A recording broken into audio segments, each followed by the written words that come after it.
Breaking news చూస్తున్నారు. అమెరికాలోని Texas ప్రాంతం అతలాకుతలమవుతోంది. భారీ వరదలు వర్షాలతో టెక్సాస్ ఆగమాగమవుతోంది. ఇప్పుడు భారీ వరదల్లో దాదాపు 200 మంది మృతి చెందినట్టుగా తెలుస్తోంది. సుమారుగా 200 మంది మృత్యువాత పడ్డారు ఈ భారీ వరదల కారణంగా. దాంతోపాటు 160 మందికి పైగా గల్లంతయ్యారు. కేర్ కౌంటీలోనే దాదాపు 100 మంది మృత్యువాత పడినట్టుగా తెలుస్తోంది. గ్వాజలూప్ నదీ తీర ప్రాంతంలో ఎక్కువగా ఆస్తి ప్రాణ నష్టం సంభవించినట్టుగా తెలుస్తోంది. మృతుల్లో ఎక్కువగా చిన్నారులు ఉన్నారు. ఆ తర్వాత మహిళలు కూడా ఎక్కువ సంఖ్యలో మరణించినట్టుగా అక్కడ గణాంకాలు చెప్తున్నాయి. భారీ వర్షాలు వరదలపై ముందస్తు హెచ్చరికలు భారీ వర్షాలు వరదలపై ముందస్తు హెచ్చరికలు లేకపోవడంతోనే ప్రాణ నష్టం సంభవించినట్టుగా తెలుస్తోంది. హఠాత్తుగా వచ్చిన వరదలతో కొట్టుకుపోయాయి కాటేజీలు, కార్లు, అలాగే Travis, Burnet, Tom Green, Williamson కౌంటీల్లో కూడా ఈ వరదలు అక్కడ విలయాన్ని సృష్టించాయి. విజువల్స్ మీరు చూస్తున్నారు. అక్కడ కొంతమంది అధికారులు గత కొద్ది రోజుల క్రితం మనం మాట్లాడుకున్నప్పుడు అక్కడ అధికారులు ఒకటే మాట అన్నారు. వాతావరణ శాఖ హెచ్చరికలు ఇచ్చింది. వాతావరణ శాఖ హెచ్చరికలు ఇచ్చినప్పటికీ మేము చూస్తున్నంత వరద వస్తుందని మేము ఊహించలేదు. ఎప్పుడైనా ప్రళయాన్ని విలయాన్ని ఊహించాల్సిందే. ఊహిస్తేనే వాటి నుంచి ప్రాణ నష్టం, ఆస్తి నష్టాన్ని మనం ప్రాణ నష్టాన్ని అలాగే ఆస్తి నష్టాన్ని తప్పించుకోగలం. ఒకసారి మీరు చూడొచ్చు, అక్కడ గ్వాడలూప్ నది కావచ్చు, లేకపోతే మిగిలిన నదులు కావచ్చు, ఏ స్థాయిలో ఉప్పొంగి ప్రవహిస్తున్నాయో. ఈ నేపథ్యంలో కొన్ని చోట్ల రాకపోకలు బంద్ అయిపోయాయి. రాకపోకలను నిలిపివేశారు. అక్కడ ఒక్కసారిగా వరద ఉధృతి పెరుగుతోంది. వరద ఉధృతి ఒక్కసారిగా పెరిగిపోతోంది. మనం మాట్లాడుకున్నట్టుగా 45 నిమిషాల వ్యవధిలోని ఏకంగా 25-26 అడుగుల ఎత్తులో నీటి ప్రవాహం ఉందంటే అర్థం చేసుకోవచ్చు. సో ఒక్కసారి ఆ విజువల్స్ చూద్దాం.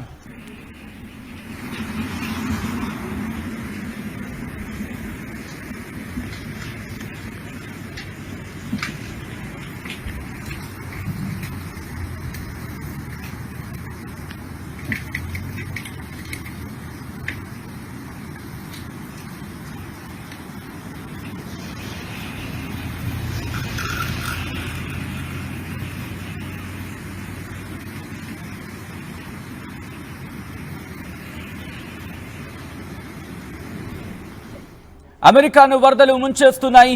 మరి ముఖ్యంగా టెక్సాస్ కి సంబంధించి వరద బీభత్సం కొనసాగుతూనే. ఈ నేపథ్యంలో సుమారుగా 200 మంది మృతి చెందారంటూ కూడా అక్కడ గణాంకాలు చెప్తున్న పరిస్థితి ఉంది. మరి ముఖ్యంగా టెక్సాస్ కి సంబంధించి అక్కడ సమ్మర్ క్యాంప్ జరుగుతోంది. ఆ సమ్మర్ క్యాంప్ జరుగుతున్న క్రమంలో అక్కడ 27 మంది చిన్నారులు ఉన్నారు. అక్కడ కౌన్సిలర్ కూడా మృతి చెందినట్టుగా తెలుస్తోంది. గ్వాడలూప్ నది వెంట ఇప్పుడు సహాయక చర్యలు కొనసాగుతున్నాయి. అమెరికాలోని టెక్సాస్ రాష్ట్రంలో సంభవించిన ఆకస్మిక వరదలు పెను విషాదాన్ని మిగిల్చాయి. ఒక సమ్మర్ క్యాంప్ అక్కడ జరుగుతోంది. సమ్మర్ క్యాంప్ జరుగుతున్న సందర్భంలో అక్కడ దాదాపుగా సమ్మర్ క్యాంప్లో చిన్నారులు ఉన్నారు, కౌన్సిలర్లు ఉన్నారు. మొత్తంగా 109 మంది ఆ ఘటనలో అక్కడికక్కడే మృతి చెందినట్టుగా తెలుస్తోంది. విజువల్స్ మీరు చూడొచ్చు. రెస్క్యూ ఆపరేషన్స్ బోట్ అనుకుంటా, బహుశా అది రెస్క్యూ ఆపరేషన్స్ బోట్ కూడా అక్కడికి చేరుకునే క్రమంలో ఎటువంటి ఇబ్బందులు పడుతుందో మీరు చూడొచ్చు.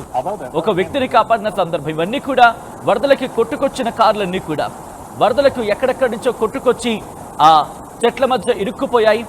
ప్రస్తుతం గ్వాడలూప్ నది కావచ్చు, మరికొన్ని నదీ ప్రాంతాలు కాస్త ఇప్పుడు శాంతించాయా, అక్కడ నార్మల్ స్థితికి చేరుకున్నాయా అంటే కనుక ఆ మాట వినిపిస్తోంది. బట్ ఆ వరద మిగిల్చిన విలయాన్ని మీరు చూడొచ్చు. ఎక్కడెక్కడి నుంచో కార్లు కొట్టుకుపోయాయి, మనుషులు కొట్టుకొచ్చేసిన సందర్భం.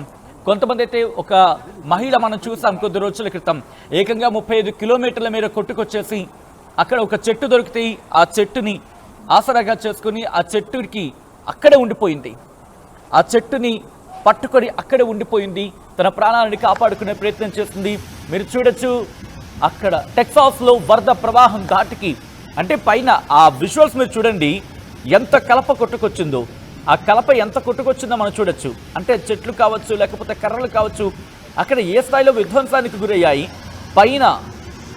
పైన కొండ ప్రాంతాల్లో ఏ స్థాయిలో అక్కడ వరదలు విజృంభించాయి, వర్షాలు ఏ స్థాయిలో అక్కడ పడ్డాయి అనేది క్లియర్ కట్గా మనకు అనిపిస్తోంది. కనీసం ఆ బ్రిడ్జ్ లోపలికి, ఆ ఖాళీ ప్రదేశం నుంచి నీరు వెళ్ళాలి కదా, కనీసం అక్కడ గ్యాప్ లేకుండా, ఆ ఖాళీ లేకుండా వరద ప్రవాహం కొనసాగిందంటే అర్థం చేసుకోవచ్చు. నిమిషాల వ్యవధిలోని నిమిషాల వ్యవధిలోనే దాదాపుగా కొన్ని అడుగుల మేర నీటి ప్రవాహం కావచ్చు, నీటి మట్టం కావచ్చు అక్కడ పెరిగిపోయింది. ఆ ప్రభావంతో ఊర్లను ఈ వరదలు ముంచేశాయి.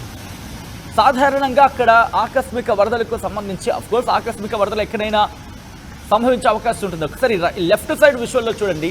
ఫస్ట్ విజువల్ మీరు చూస్తే కనుక ఆ వరద ప్రవాహం మొత్తం ఎక్కడి నుంచి కొట్టుకొచ్చేస్తుందో ఒక్కసారిగా కొట్టుకొచ్చేస్తున్న వరద ప్రవాహం ఊర్లను పూర్తిగా తరలు కలిపేసుకుందనే చెప్పుకోవాలి. వరద ప్రవాహంలో ఊర్లు కొట్టుకుపోయాయి, అక్కడ ఇళ్ళు కొట్టుకుపోయాయి, అక్కడ ప్రజలకు ఇన్ఫర్మేషన్ అందలేదు అనేది ప్రధానంగా అక్కడ జరుగుతున్న చర్చ. అయితే గ్వాడలూప్ నది దగ్గర ఆ పరిసర ప్రాంతాల్లో సహాయక చర్యలు కొనసాగుతున్నాయి. గ్వాడలూప్ నదీ తీరంలో హంట్ ప్రాంతంలో ఉన్న క్యాంప్ మిస్టిక్లో ఈ ఘోరం జరిగింది. ఈ క్యాంప్కు చెందిన 27 మంది చిన్నారులు, అక్కడ కౌన్సిలర్లు కూడా మరణించారంటూ కూడా తెలుస్తోంది. దాంతోపాటు గల్లంతైన వారి కోసం స్థానిక అధికారులు గాలింపు చర్యను వేగవంతం చేశారు. కేర్ కౌంటీ షరీఫ్ సంబంధించి ఆ ప్రాంతంలో కూడా ఇబ్బందికర వాతావరణం ఉంది అంటూ కూడా చర్చ జరుగుతోంది. ఈ వరదల కారణంగా కొన్ని వేల మంది మీద ఈ ప్రభావం చూపించింది. లోతట్టు ప్రాంత ప్రజలను సురక్షిత ప్రాంతాలకు తరలించారు. వరద ప్రభావిత ప్రాంత ప్రజలకు వెంటనే ఎక్కడి నుంచి ఖాళీ చేయించి వారిని సురక్షిత ప్రాంతాలకు తరలించారు. వరద నీటిలో అమెరికాలోని టెక్సాస్ ప్రాంతం చిక్కుకున్న విజువల్స్ మీరు చూస్తున్నారు. బయటికి వెళ్ళలేక, లోపల ఉండలేక, మరి ముఖ్యంగా ఇక్కడ అంత విలయం జరుగుతున్నప్పుడు, అంత విధ్వంసం జరుగుతున్నప్పుడు వాతావరణ శాఖ హెచ్చరికలు జారీ చేస్తుంది. I think Trump should note this point. ప్రపంచ దేశాల మీద సుంకాలతో బాధడం కాదు, నీ దేశంలో ఏం జరుగుతుందో బహుశా ట్రంప్కి ముందు తెలియాలి. టెక్సాస్లో ఈరోజు వరదలు సంభవిస్తే అక్కడ అధికారులు ఏమంటున్నారు? వాతావరణ శాఖ హెచ్చరికలు మాకున్నాయి, కానీ మేము ఇంత వాటర్ని, ఇంత వరద ప్రవాహం, ఇంత ఫ్లడ్ వస్తుందని మేము ఎక్స్పెక్ట్ చేయలేదని చెప్పి ఎక్స్పెక్ట్ చేయాలి. వాతావరణ శాఖ చెప్పిన తర్వాత ప్రపంచ దేశాల మీద నేను బాధేస్తాను, నేను కొట్టేస్తాను, నేను అది చేసేస్తాను, ఇది పీకేస్తాను, అది పొడి చేస్తాను. అమెరికా అంటే అదనుకున్నారా? అమెరికా అంటే ఏకచక్రాధిపత్యం. ఈ బిల్డప్ల మాట పక్కన పెట్టి అమెరికా ఫస్ట్, మరి ముఖ్యంగా అగ్రరాజ్యం, సో కాల్డ్ అగ్రరాజ్యం ఒకసారి నీ చూడు, 2 కళ్ళు అప్పగించి చూడు.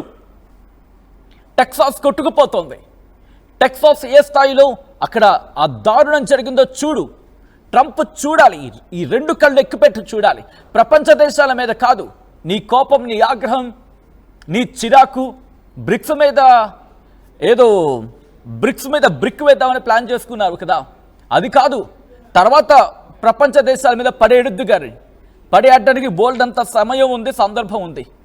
ముందు నీ అమెరికా సంగతి చూసుకో. మేక్ అమెరికా గ్రేట్ అగైన్, మాగా అలా అంటున్నావు కదా. ఒక్కసారి విజువల్ చూడు. మేక్ అమెరికా వర్స్ట్ అగైన్, మాగా కాస్త మావాలా అయ్యేటట్టుంది. ట్రంప్ ఈ 2 విజువల్ని బహుశా this has to be noted by the US. It has to be addressed by the US President. He has to look into this matter very serious. ప్రపంచ దేశాల మీద పడి అడ్డానికి మీకున్న time మీ దేశం మీద ఒకసారి చూడండి. మీ దేశం అక్కడ ఆర్థిక సంక్షోభంలో చిక్కుకుంటోందని చెప్పి మీ బిలియనియర్సే చెప్తున్నారు. ఎలాన్ మస్క్ లాంటి వ్యక్తే చెప్తున్నాడు. దాంతోపాటు ఈరోజు టెక్సాస్కి సంబంధించి టెక్సాస్లో ఏం జరుగుతోంది? అంత వరద ఏం జరుగుతూ ఉంటే నీ అధికారులే చెప్తున్నారు. ఒక్క మాట నేనంట, బహుశా ఈ మాట అంటే కోపం రావచ్చేమో. అధికారులకు అక్కడ వాతావరణ శాఖ అధికారులు చెప్పిన తర్వాత మేము ఊహించలేదంటే ఎవరు నిర్లక్ష్యం? మేక్ అమెరికా గ్రేట్ అగైన్ అనే నినాదం కరెక్ట్, బాగుంటుంది. But what about Texas floods? What happened to US?